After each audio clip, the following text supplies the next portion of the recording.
Lawa kan kau pakai headband? Dia nak jadi stewardess. Tak lah. Takkan lah stewardess ingat ikut suami lah.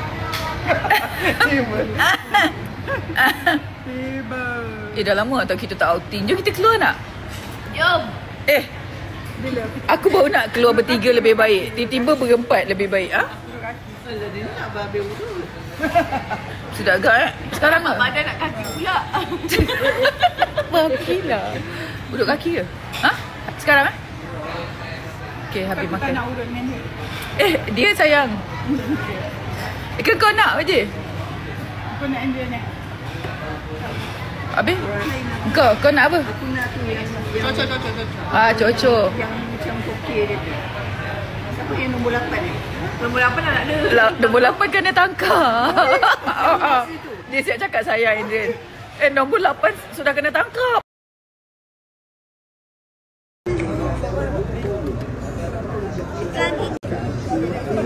Baca lagu. Wonderpad kami datang membantu kawan yang kesusahan. Penting kerja sabar.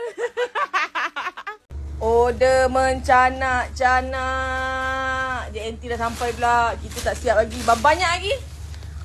Tu dia.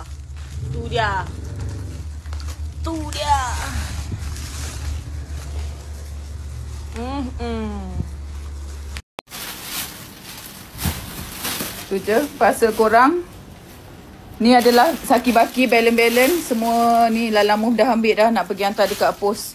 Tadi pos pun tak muat lori. Ambil kau. Alhamdulillah. Terima kasih ya Allah atas rezekimu.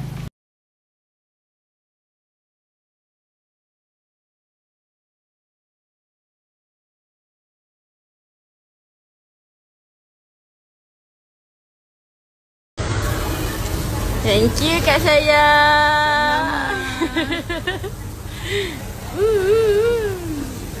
Nah.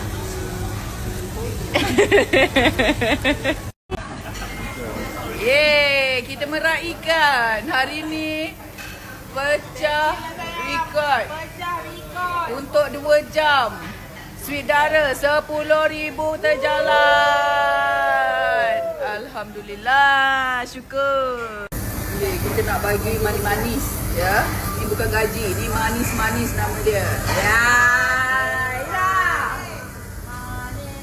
Manis-manis.